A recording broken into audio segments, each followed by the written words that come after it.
Welcome to The Trouble with Football, the show where football's irritations get the spotlight they deserve.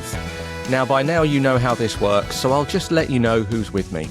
This week, my guest is Nathan Caton, one of the UK's most respected stand-up comedians. From appearances on Live at the Apollo, Mock the Week, Russell Howard's Good News, and his very own BBC Radio 4 and Comedy Central series, he's built a reputation for sharp observations and relatable storytelling. Beginning his comedy career at just 19, Nathan has become an award-winning writer, a presenter and a performer. He's also a lifelong Brentford supporter as well, and a regular contributor to football media. So, Nathan Caton, welcome to Trouble with Football. How are you, mate? How's it going, bruv? You all right? Yeah, I'm all right. How you doing? You're not melting too much? It is disgustingly hot, honestly. Like, for those that don't know, we're recording this on one of the hottest days of the year. It's ridiculous. Yeah, oh mate. Honestly, you know what? There's something different. Like, so I'm from the Caribbean, so I go to the Caribbean quite often, and it's hot there. But this is disgusting hot. This is like, let's make you suffer hot. In the Caribbean, it's pleasurable. This is just like, no, mate. This isn't hot. It's like Gas Mountain 9 or something, man. Well, I think it helps if you're in the Caribbean. You've got beautiful beaches, great music, and lovely alcohol. Here, it's a little bit different. Yeah, I've got concrete and air pollution. Keep me company. It's disgusting. Well, listen, mate, I really appreciate you being on this week. You're going to be closing off this series of Trouble with Football. You're my final guest, and I couldn't be more happy to have someone like you on, because I wanted to have a chat with you about your career first, if that's okay. Okay. I mean, obviously, a lot of people will know you from some of the big shows and things, but as I said in the bio, you started at 19. It was that as a hobby, or how did it sort of start out? It was hobby / filling the time, something to do. Basically, it was my first summer holidays after my first year at university. I didn't have a part-time job. I probably should have, but I was lazy. And comedy was always something that I wanted to do, because I flirted with stand-up comedy first when I was 14 years old. Wow. I did a talent show at my church. Where I got dared to go and do some stand-up, so I did it. And I made jokes about people in the congregation and stuff, and it was funny. Yeah. That went that well. So that kind of gave me, so it was something in the back of my mind thinking, oh, okay, I might try this again, like one day in the future. And then, summer holidays, 19 years old. I thought, okay, well, let's do it. I mean, I'm not working. It's something to do, something to pass the time. Just give it a go and see what happens. So I'm showing my age here. I bought the Time Out magazine. I don't even know if it's in circulation still, but back in the day, there's a Time Out magazine, Time Out London, and it had all the listings for like music events and poetry and comedy. And in some of the comedy listings, they would have, like, for open spots, call this number. And there was a place in Old Street, and they said, open spot, call 777. So I called them up. They're like, come on down, do 5 minutes. And I went down, and it's honestly one of the worst gigs of my entire career. It was a die. I mean, I was crap, but everything about the night was crap. The venue was so crap. It's not even a venue anymore. It's a Sainsbury's local, which is much more productive use. It was really bad. It was really bad. So everything was awful, including me. I admit that. But even though I was crap on stage, I felt comfortable on stage, and I looked confident. Right. According to other people. So I didn't have the material, but I had the stage presence, and I felt like, okay, this is like a safe space for me. So I just ended up going back to different places until I developed into some sort of decent level. Well, you're definitely at a decent level, Nathan. I can confirm this. You are. At what point did you think to yourself, 100%, I'm going to give this a go as a career? Probably when I finished uni, and I was like, I don't want to be waking up at 9 o'clock every day or 7 a.m. to go into an office every day. And luckily by that time, because I just kept on going back to comedy clubs and comedy nights, And I was probably spending, probably too much time going to comedy nights and not enough time on like my dissertation and stuff. So there's probably a slight imbalance. But it meant that by the time I finished uni, I'd got my degree, but I'd also started getting paid a little bit in comedy. Not like a grand amount, but enough to like kind of just keep me going. So I was still living at home as well, which Yeah. helped massively.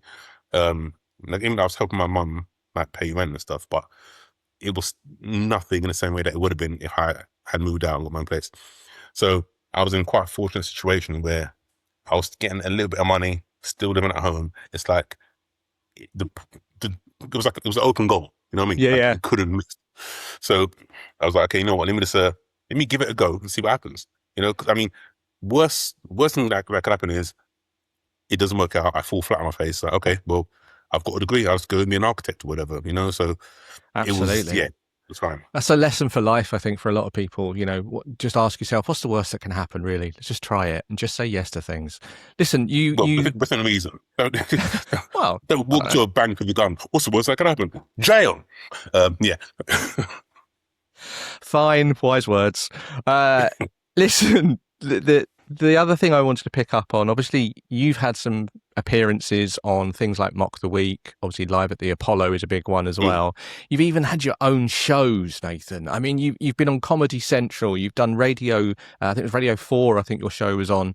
There's so many things you've done. Was there a particular point, though, or a particular appearance that was the one that sort of like pushed your trajectory right up and got you in front of everybody else? Oh, was there something like one element, one thing that you did that went, oh, how I'm big now, I'm bigger? You know what I mean? I would never think that I'm big now because I'll never think that. Probably two appearances that maybe got me more attention. Okay, I wouldn't say maybe big. Okay, let's say that then. What one's got you the most attention? My first appearance on Mock the Week. Right. Back in 2011. So at that time, I was a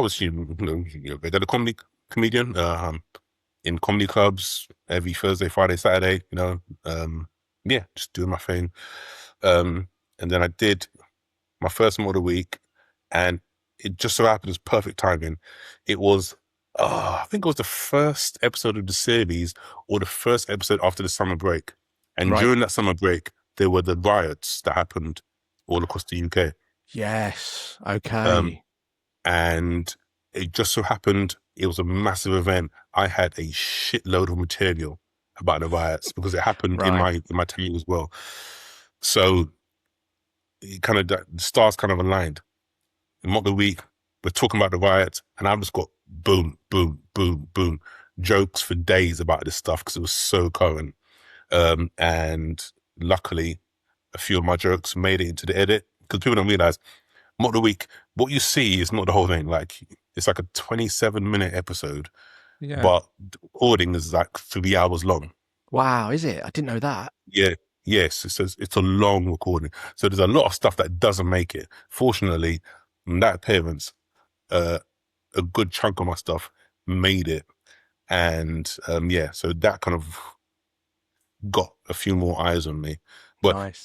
They invited me back to do another episode. Although they haven't invited me back since 2015, so hell with them. No. They've moved on to a nothing channel now anyway, so don't worry about it. And then the other appearance was when I did Russell Howard's Good News. Yes. And again, it was just after the Olympics, 2012 Olympics.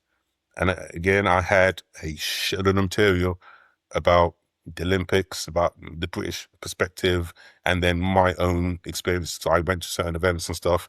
I had a lot of material on there. And I had a story, which I've been working on for ages, about my little brother getting suspended from school and then me going down and getting into a fight or argument with a high school kid. So yeah, you put those things together. And yeah, I remember I don't like watching myself on TV or listening to myself on radio. So the night my Russell Howard appearance got aired, I was actually working in a comedy club. And I remember coming out of the comedy club, walking to the train station, and just by chance I was on Twitter, and I looked at trending, and my name was in like the top 10 trending. I was like, what have I done? That's amazing. And that's when I was like, oh, that's when I was like, how good news? And yeah. That's fantastic. That must be a wonderful feeling in some respects, because you're working hard to try and get to a place where people recognise you. No, it was fearful at first, because at first I thought maybe I'd done something wrong, or like how I accidentally like posted a dick pic or something. I was like, and then I was like, oh no, maybe it's comedy. And then when I clicked on it and I saw, it was Foster Howard. Okay. It's a worrying sign that your first thought was, what have I done wrong? Yeah. Yeah, it tells you what I get into my private life. Moving on. Right. The other question I was going to ask you is, obviously, we need to talk about football. This is what this pod is about. Yeah. You are a Brentford fan. How is that? Is that a family thing? How has that come about, first of all? I'm a West London boy, born and bred.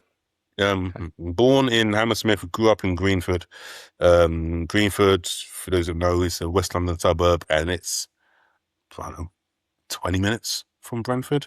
Yeah. So, yeah, Shepherd, QPR is a bit further out. Fulham was not going to go there.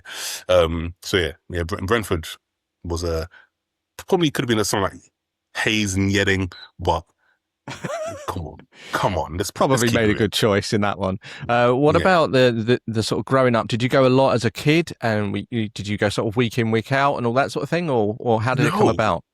No, I tell you, it's okay. So it's going to sound very controversial, whatever. But growing up, so my family, I was massively into sports. Okay, yeah. Growing up, my family kind of split in two. One half was Arsenal, the other half was Man United. Oof. Yeah. So naturally, it was going to be one of those two. It depends on which family member got to me first. My godfather got to me first. He's a Man United fan. So from the age of about 5, 6, I spent a lot of time with my godfather. I just did what he did. Yeah. So he supported United, I supported United, and then I had a lot of friends at school who supported United. I was like, okay, fine. Well, if everyone I know around me is supporting United, I'll just do that, so we can talk about United and stuff. And then it wasn't until I got to high school. How about maybe when did they come? Yes, 7 or I was 11. Maybe. And my school were having like a sports community day. Yeah. And one of the things was they had some people from Brentford Football Club, because Brentford do a lot of the local community. They came in to the school for our sports day and did like a football session. Some football training, and then ended the training. We had a match. I can't remember, it was like 7-a-side or something. Played a match. I got awarded man of the match. Yeah, because I was the rock at the back, nice. Big, fast. You're gonna get past me? Hell no. And they gave me a medal. I was like, Brentford, where's that? And then I just clocked. I was like, man, that's down the road. And that's when the cock started turning in my head. It's like, well, why am I supporting Man United if they're all the way, how many miles away, when Brentford are just there? Absolutely, that's the spirit. And that's good though as well, because you're at the age where I think a lot of kids will do that. They'll follow their parents or family for an early age, but at the point when you get to 10, 11, 12, you're starting to think on your own, aren't you, and sort of work out what you want to do. I mean, you had a rough ride to start with though, didn't you, as a Brentford fan? Oh yeah, the first, probably not until what? Probably when I was 30, when things started to take a turn. Yeah. The late 90s and noughties were a very rough period. So I remember, I didn't get to go to actually games because I was 11, 12. I had no one to go with. Right. So I had to wait a few more years until my younger brother got old enough, so then we can go together. Because otherwise, my mum wouldn't go. Everyone else is like, I'm United. I'm not going to Brentford, probably Brentford. Because at the time we were crap. We were flirting with like going out of the Football League. Yeah. We had the one nodes era, and it was bleak. I remember I would buy the newspaper, or my friend would buy the newspaper, and on a Monday just have the goals pull out and stuff for the football scores on the weekend. I remember always flicking to see, and was old school, would have been Division 3 back then. And see, where's Brentford? Where's oh, there's Brentford. He's like, yeah, to like that one place above the relegation zone. That okay. But yeah, it was yeah, it was tough. Ugh. Yeah, I mean, bringing it right up to date to now, I mean, the journey has been complete, really, in some respects. You had a really great season this season. You just missed out on European football. But, I mean, Mm. what a season you've had. How do you look back at this season in particular, with obviously a new manager, his first season, really, as such? And yeah, like I say, just missing out on the last day to European football. You know what? I don't want to sound like a pessimist, but at the start of the season, my goal is always 17th. Just Yeah. get to 17th. Do you know what I mean? It's like, it's not like we're in Division 3 anymore. We're in the Premier League now. So the fact that we are here, if keep it real, like hand on heart, Brentford, for this, what we are, should not be in the Premier League. We are punching well above our weight. If we're being totally honest, right? I get you. I mean, I get you. we deserve to be there on merit, but if you're good like Brentford, okay, size-wise, you're like a League Two on side, but we're in the Premier League. So for me, if we get 17th and we survive, we consolidate another season in the Premier League, I'm happy with that. So for us, this season just gone to, after losing our manager, losing our captain, losing our strike force in Mbumo and the other guy who should not be named, who went to Newcastle, right? So losing all of that change to then come in and finish 9th. It's unbelievable. Only reason we missed out is because we couldn't beat Liverpool away in the last game. Right? Yeah. I mean, no, we drew 1-1 at Anfield. Oh no, man, come on, like put it in all into perspective. This has been an amazing season, regardless. What? Yes, it was disappointing not to get Europe, but if we're being honest, as a Brentford fan, like, are we ready for Europe yet? Yeah. Because to be playing Thursday, Sunday, you need squad depth. We're building towards that. I don't think we're there yet. So you got to go, just put it all in perspective and be realistic. It's been a great season regardless. Oh, absolutely. Absolutely. I totally agree with you there. Well, listen, Nathan, we've talked enough about your career and about football generally, but I think it's probably time to talk about the main reason why you're on. You've got something for me. So I'm going to hand over to you and simply say, Nathan Caton, what's the trouble with football? Okay. The trouble with football is these pesky signs that have popped up in the last, I don't know, I say 5 years or so. People taking signs to football games saying, insert player name, can I have your shirt, please? I don't know why it gets my nerves, but man, it grates my tits when I see it. With little kids, can I have your shirt, please? Don't beg for it. Maybe I'm just being a dinosaur and I'm looking at the younger generation, like, because they're so like just self-absorbed and so entitled. Yeah. Right? Okay. What makes you think you deserve? What have you done to earn that shirt? Okay, you didn't contribute. You weren't on the pitch or anything. Why do you want that shirt? And also, what are you going to do with that shirt? The shirt is like 10 times too big for you. Why do you need that shirt? But then, to make it even worse, I've noticed, and I've seen this. I've seen that at Brentford. Right, people actually after the game, right, they actively move around and come to the other stand. Whatever. I've seen adults with these signs. Can I have your shirt, please? I'm like, okay, they're the kid, which is bad enough. The kid annoys me with the shirt. I mean, I don't want to sound like a Grinch, but when I see a kid with a shirt, I want to just go there and just rip it. I'm like, welcome to the big bad world. And P.S. Santa Claus is not real. Right? But when I see an adult with these signs, can I have your shirt, please? You're a grown adult. You're probably working. You want to support the club. Go to the club shop, put money into the club and buy the shirt. Don't just beg for it. Absolutely. These signs, oh, mate, honestly, it drives me insane. There's no logical reason. I should just be a human for harm. Like, oh, but so I'm like, no, you're freeloading Belen. Go to the club shop and contribute. Yeah, no, I totally understand. It's an interesting phenomenon, really, isn't it? Like you said yourself, like maybe the last 5 to 10 years, this is something that's happened. I mean, you go back in the day, certainly when I was younger, and it was about maybe waiting around outside the ground afterwards and getting an autograph. I mean, now that sounds bizarre, like just waiting around for a famous player to sign their name, which you've got no proof that that's really them anyway. But for some reason, that was really important. You had like a little book with loads of like scribbles in, and that was really important. I was very sad. But like now, yeah, you're right. It's a big thing, and it's. I think it's worse now because of TV coverage as well. There's so many people trying to do it, and I totally agree with your point. Growing up, if a player just randomly came up to you and gave you the shirt, that was fine. They picked you, But now people are actively begging for it. Yeah, that's what annoys. It's the begging, and why are you begging for it for? Okay, just cheer on the team, support the player. If you really want a shirt, as I said, go to the club shop and just buy the shirt. Yeah. I mean, that's the thing though, isn't it? It's becoming, well, I suppose that's the question for you really. Do you think it's becoming about more collecting memorabilia than it was or is about making memories as such? Yeah. It's, I don't know, it just feels like entitlement to me. Yes. It's like, you got all these thousands of people in the stadium, but you think you deserve the shirt? What have you done? What have you done? Do you know what I mean?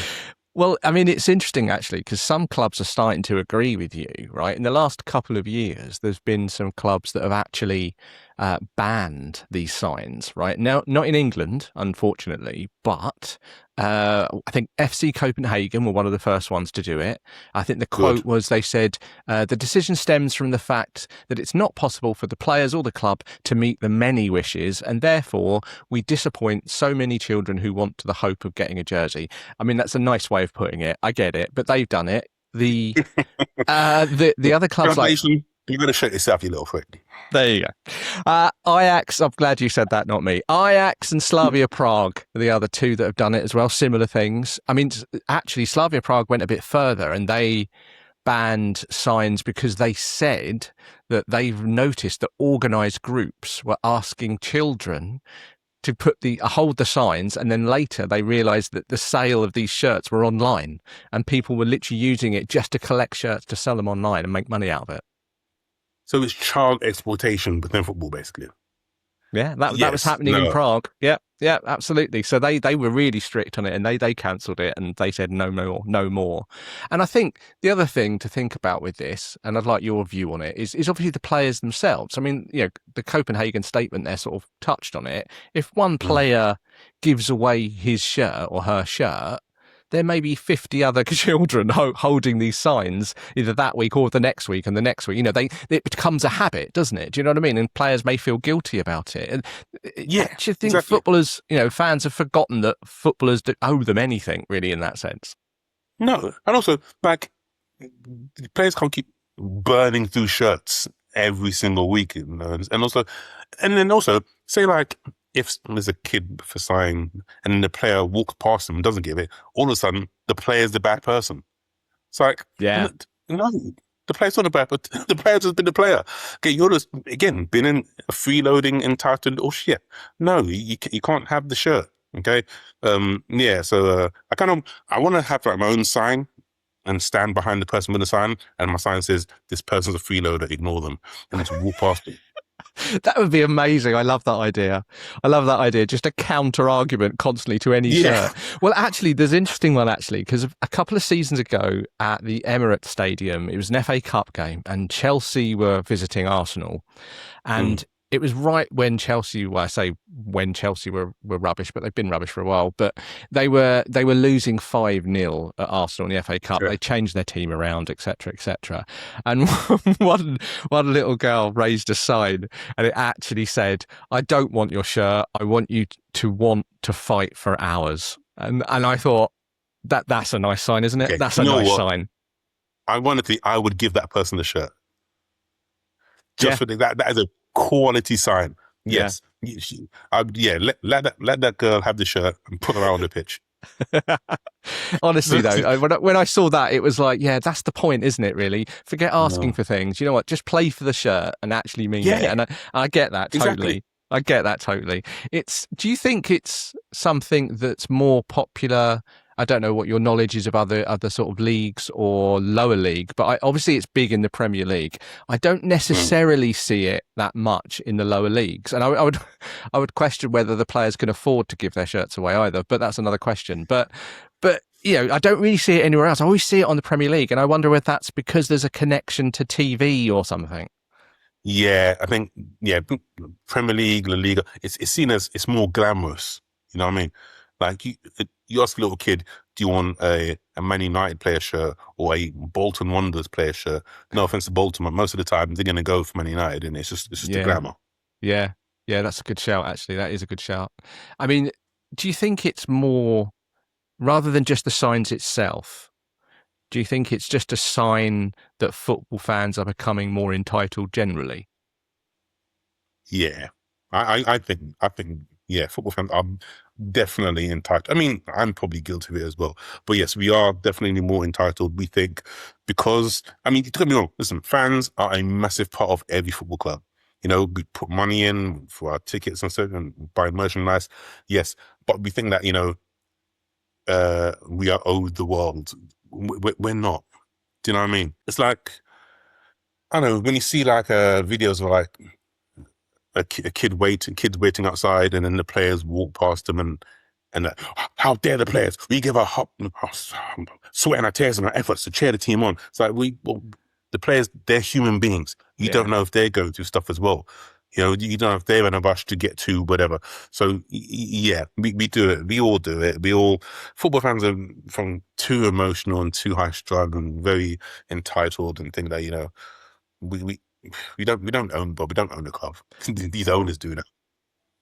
There's something. I mean, I support Brighton and Hove Albion, and they recently changed their policy on shirt signings and all this sort of stuff, and they're going as far as they're literally changing their ground so that the players don't come out in front of all the fans. They actually come out through like a walkway and get to their car park and cars and stuff because it's rife, because the concept of people standing there with shirts to sign or memorabilia, it's like it's crazy. There's a back cave by the Amex. It does happen, I promise. But yeah, it's crazy, and I think the clubs themselves feel responsible as well. I mean, there was a clip a couple of years ago about I think it was Leicester City, where again on camera, where a player, a supporter had a little sign up a child, and the player just walked past them and didn't, as you were explaining a minute ago, just didn't do anything and didn't give them the shirt. And because it was on TV, it suddenly became a big thing, like it was on social media and all this sort of stuff. And so the club owner got hold of the child and the parent and invited them in and took them to the club shop so they could pick their own shirt and all this sort of stuff. So they had to turn it into something where they spun it around so it was a good story, because they were looking like right bastards because the player just walked by. But the player just walked by. That's all they did. You see, I sound like an old dinosaur. This never happened in the 90s. For camera phones and social media and stuff. Players was players, fans were fans. Whatever happened, you just had to take their word, but there was no evidence or proof of it. It was a much simpler and much better time. I suppose the responsibility, one of my final questions on this, we have to think about it from the perspective of, rather than constantly looking at the club and the player, what about the parents of the child that is holding up this sign? Exactly. Listen, teach your kid that, listen, you're not going to get everything you want. The world's not like that. The world is a big, bad place, okay? Things are unfair. Things don't always go your way. You don't always get what you want. And so if you don't get a player shirt, oh, well, let's go to the club shop and buy the damn shirt. And you can have the name printed on the back as well. And better yet, you can have a size of shirt that actually fits you rather than this player shirt, which you can't wear because you're tiny. It is. That is the most funny thing, isn't it? Out of all of this, the concept of asking for a player's shirt, and then what are you going to do with it, realistically? Yeah, and no, I mean, that is the worry. And I think social media, going back to that, I think that has probably, changed so much.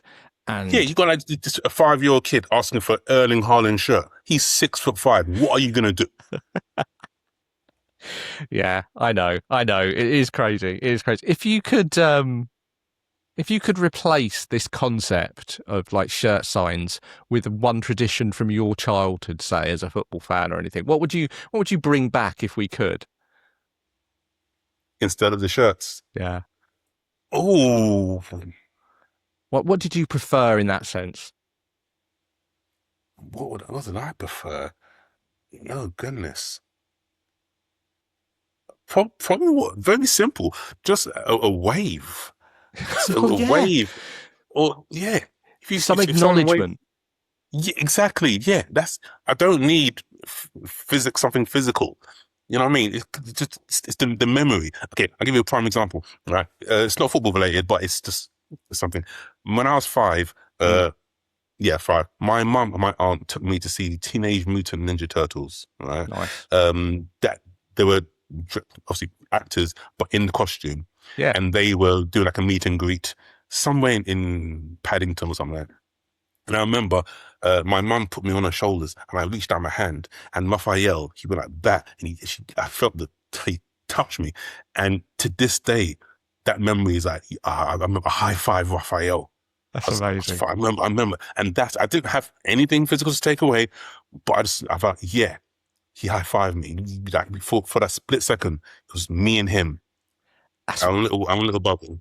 That's really interesting because it made me think of something else. And I know we're moving off slightly, but it's the same sort of concept, right? And the idea now that when players come out of the ground or fans see them out and about, the first thing to do is phone out, take a selfie. And a lot of the time, that's all they do. As in, they just go, Haaland, selfie, take it, and then leave. And it's like, actually, if you just stopped and went, hello, really great to meet you, just think you're great, and have a 2-second conversation, that impact on you. I remember it as a kid, having that as a chance. You know, I met Paul Gascoigne once and he was a legend, an absolute legend. And just to be able to say to him, hello, I think you're amazing, and him to ask my name. Do you know what I mean? Yeah. That impact is so much more than a picture. But for kids now, the idea of a picture seems to be really important. But actually, you've not actually met the person. If you just stop and say hello, that could have such an impact. Exactly. Yeah, there's more depth to it. There's more soul to it. Well, a picture, okay, yeah, but what did he do? No, you just stood there and I quickly pressed the button and then you walked off. Whereas, yeah, it's like, say, hey, Erling, how you doing? He said hello to me. Exactly. He said hello to me. And yeah, exactly. See, again, but it's sounding like dinosaurs, but we are from a different generation to these young kids nowadays. So, mate, that's what Trouble with Football's all about. The old days were better. Ban anyone under 25 from any games. Only for 25 and up, people who actually value and appreciate stuff, rather than selfie, yeah, Snapchat, Instagram. No. Yeah, all the older people who know what it means to actually have a conversation. Totally true. So true. Listen, Nathan, thank you so much for being my guest this week. I really appreciate it. You've been such a laugh, and it's been great to have you on to close off this season. Well, thanks for having me, man. Appreciate it. Thank you. And thanks to everyone for watching this week and obviously all the previous weeks. We'll be back at some point in the future with season 2 once I finally get all my Rolodex out and get all my guests back organised. Listen, last thing that I have to say is what I say every week, which is in football, it's the annoyances that keep us talking. So tune in the future for more Trouble with Football.